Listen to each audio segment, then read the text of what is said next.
Alors, imaginez la scène. Je pense qu'on l'a tous un peu vécu, de près ou de loin.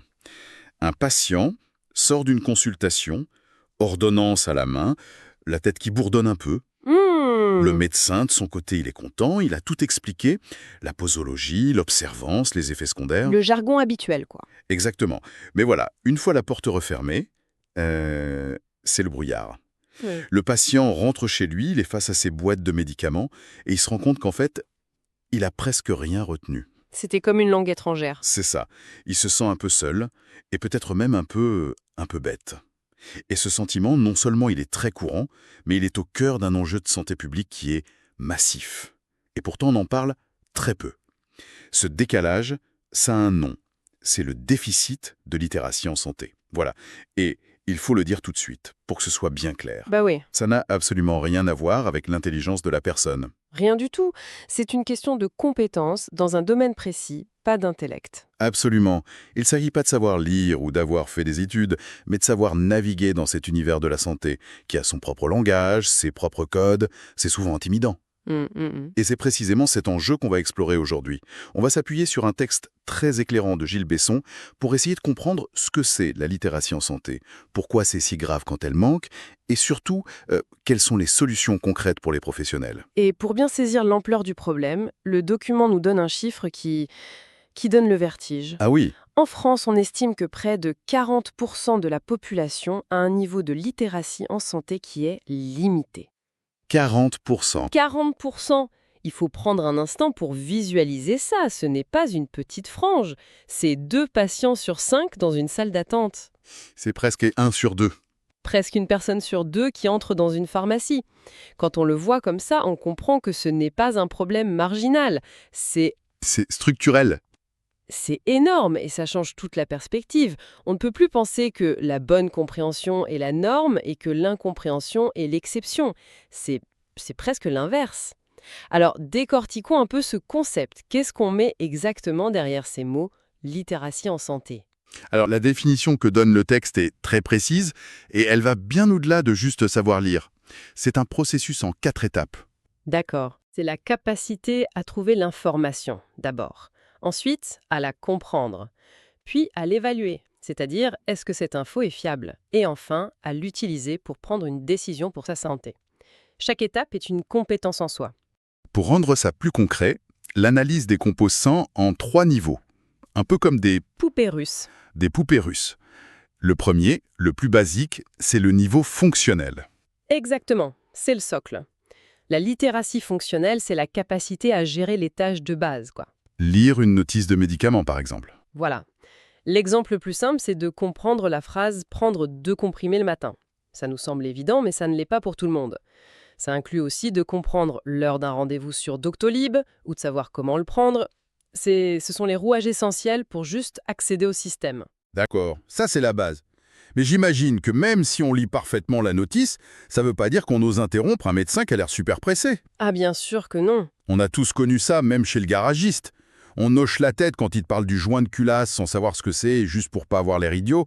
Alors imaginez quand il s'agit de votre santé. C'est là qu'intervient le deuxième niveau, j'imagine. Vous mettez le doigt sur un point crucial, la dimension psychologique, sociale. C'est exactement ça, le deuxième niveau. C'est la littératie interactive. D'accord. On passe de recevoir passivement l'info à... Interagir avec. Il s'agit plus seulement de comprendre, mais d'agir. L'exemple parfait, c'est d'oser dire « Excusez-moi, docteur, j'ai pas bien compris. Ça veut dire quoi un traitement à visée symptomatique? Est-ce que ça va me guérir ?» Ce qui demande une certaine confiance en soi. Énormément. De la confiance et la capacité de surmonter cette déférence qu'on a face au corps médical. Et ça, c'est un vrai défi. Et puis, il y a le troisième niveau, la littératie critique. Et ça, c'est sans doute le plus grand enjeu de notre époque. C'est la compétence reine du XXIe siècle. La littératie critique, c'est la capacité à évaluer la fiabilité de l'information. Aujourd'hui, l'info médicale, elle n'est plus que dans le cabinet du médecin. Elle est partout. Sur les réseaux, TikTok, partout, sur des forums, des blogs. Un influenceur vous dit que le jeûne intermittent guérit le diabète et un site officiel vous dit le contraire.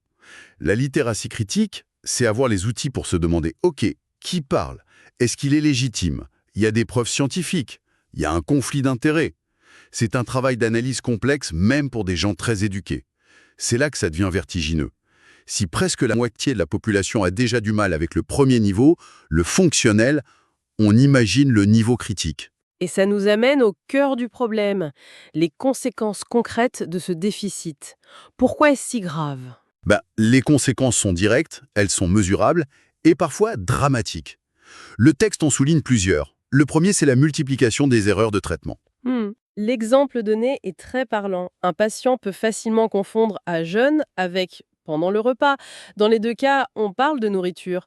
Mais l'inversion des consignes peut rendre un médicament inefficace ou pire, toxique. C'est une simple erreur de mots qui peut avoir des conséquences cliniques graves. Exactement. On pense aussi aux erreurs de dosage, à la confusion entre deux boîtes qui se ressemblent. Un autre point soulevé et qui coûte une fortune au système, ce sont les réhospitalisations évitables. Absolument. L'auteur souligne que la cause principale de retour aux urgences dans les 30 jours, c'est la mauvaise compréhension des consignes de sortie. Ah oui, quand même. Le patient quitte l'hôpital, il est souvent fatigué avec une liasse de papiers. Ordonnances, régime, soins infirmiers, signes d'alerte à surveiller. S'il ne comprend pas ce qu'il doit faire ou l'importance d'un signe d'alerte, le risque de complications explose. C'est une souffrance évitable et un coût colossal. Et au-delà de ces moments critiques, il y a l'enjeu de fond de l'adhésion au traitement, surtout pour les maladies chroniques. Le texte a une formule très juste pour ça, on ne suit bien qu'un traitement dont on a compris l'intérêt. C'est fondamental. Si une personne qui fait de l'hypertension ne comprend pas pourquoi elle doit prendre un cachet tous les jours alors qu'elle ne sent rien, il y a de fortes chances qu'elle arrête au bout de quelques semaines, oui. Elle ne voit pas le bénéfice, elle ne voit que la contrainte. L'incompréhension mène tout droit à la non-observance. Et si on regarde encore plus loin, on touche à une dimension essentielle. Laquelle? Le concept de consentement libre et éclairé. Un pilier de la médecine moderne. Mais le mot éclairé, là, il prend tout son sens. Sans compréhension, il n'y a pas de lumière. Précisément, pour qu'un consentement soit valide, l'info doit avoir été non seulement donnée, mais comprise. Sinon, c'est juste une signature sur un papier. C'est ça, une formalité administrative vide de sens. Le patient dit oui sans savoir à quoi, quels sont les risques, les bénéfices, les alternatives. Donc la littération santé, ce n'est pas un plus, c'est la condition pour que le patient soit autonome et pour une relation de soins éthique. Et le pire dans tout ça, c'est que le soignant est souvent le dernier au courant du problème. Parce que le patient, lui, il ne dira rien. Voilà, on touche là au nœud du problème. C'est un point central du texte. C'est une honte cachée. Personne n'a envie de passer pour un ignorant, surtout face à un médecin.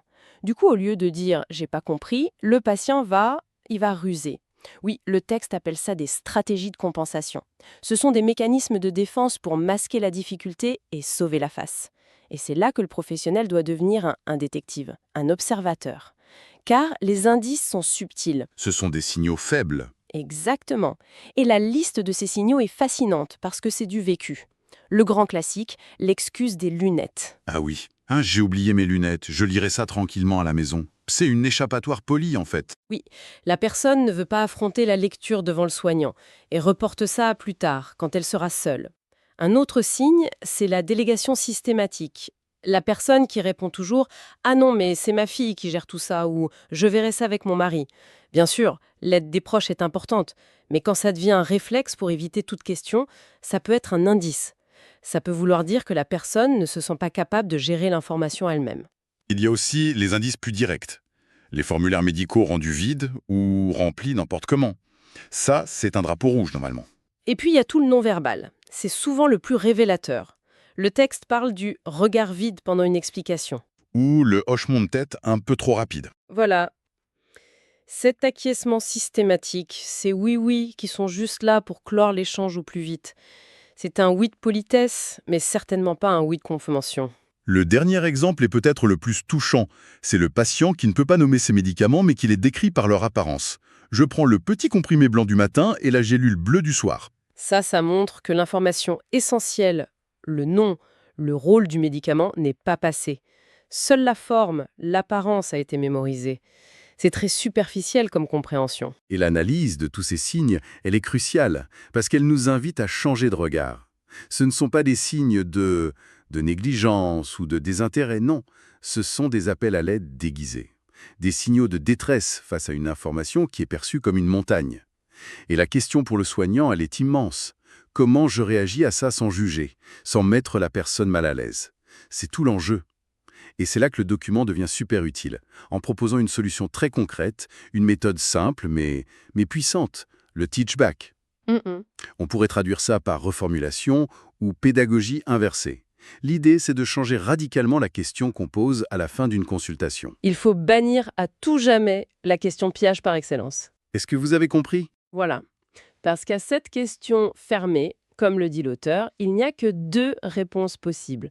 Et 9 fois sur 10, ce sera oui. Un oui de gêne, de peur, de faire perdre du temps. Cette question ne nous apprend rien. Alors que la bonne approche, celle du teach back, elle renverse tout. Le texte donne un exemple de formulation qui change toute la dynamique. Le soignant ne dit plus « avez-vous compris ?», mais plutôt quelque chose comme « je vais être certain d'avoir été clair, parce que c'est parfois compliqué ce que j'explique. Si vous deviez dire ce soir à votre conjoint comment prendre ce nouveau médicament, qu'est-ce que vous lui diriez ?» Et la subtilité, elle est géniale. Oui, elle inverse la charge de la preuve. Si la reformulation du patient est mauvaise, ce n'est plus la faute du patient qui n'a pas compris, c'est le signal pour moi, soignant, que mon explication n'a pas été assez claire. La responsabilité de la clarté repose sur l'émetteur. Exactement. Et ça déculpabilise totalement le patient. Il devient un partenaire pour améliorer la communication. C'est un vrai changement de posture pour le soignant. Ça demande de l'humilité, d'accepter que si le message ne passe pas, c'est peut-être de sa faute. C'est ça. Et ce n'est pas forcément inné, surtout quand le temps est compté. Le teach back prend quelques minutes de plus et dans une consultation de 15 minutes, c'est un défi. Il y a le poids des habitudes aussi. Bien sûr, mais le temps investi est largement rentabilisé par la baisse des erreurs et des réhospitalisations. Le teach back, c'est un outil de diagnostic. Et si le diagnostic révèle un problème, le traitement, c'est d'adapter son langage. Concrètement, ça veut dire quoi, adapter son langage? Ça veut dire revenir aux bases. Utiliser des phrases courtes, des mots simples, bannir le jargon ou, si un mot technique est indispensable, le définir tout de suite avec une analogie. La tension artérielle, c'est un peu comme la pression dans un tuyau d'arrosage. Et parfois, les mots ne suffisent pas. Parfois non. Un dessin, un schéma simple pour expliquer les prises du matin, du midi, du soir avec un soleil et une lune, ça peut être 1000 fois plus efficace qu'un long discours. En somme, il s'agit de descendre de son piédestal d'expert pour construire un pont. D'ailleurs, l'auteur conclut avec une analogie que je trouve très forte. Il dit « La littération santé est un pont. Si le pont est trop haut, le patient ne traverse pas. » Et l'idée, ce n'est pas de reprocher au patient de ne pas savoir sauter plus haut. Non. La responsabilité est clairement identifiée. La conclusion est claire. C'est à nous, soignants, d'abaisser le niveau de difficulté de nos messages. Ce n'est pas au patient de déchiffrer un langage d'initié. C'est au professionnel de traduire son savoir. C'est un changement de paradigme. On passe d'une médecine du savoir qui descend à une médecine de la compréhension partagée. Et pour revenir à notre patient du début, celui dans le brouillard, avec cette méthode, le soignant ne l'aurait pas laissé partir comme ça. Il se serait assuré que le pont était à la bonne hauteur pour lui. Et la phrase finale du texte résume tout de manière parfaite. Rappelez-vous, une information non comprise est une information inutile.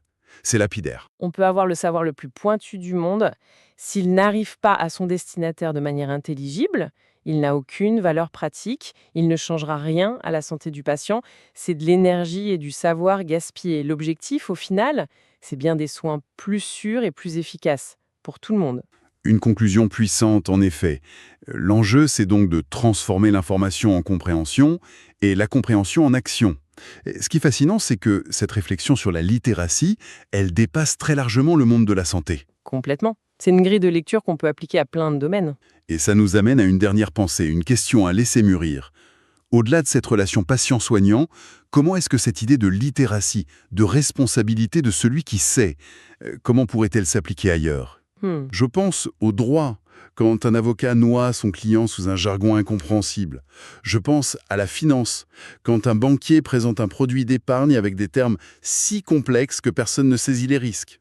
Ou même à la technologie, quand on nous demande d'accepter des conditions générales de 50 pages. Donc toutes ces situations, sur qui repose vraiment la responsabilité de construire le pont et de s'assurer que le message est non seulement envoyé, mais qu'il est bien reçu.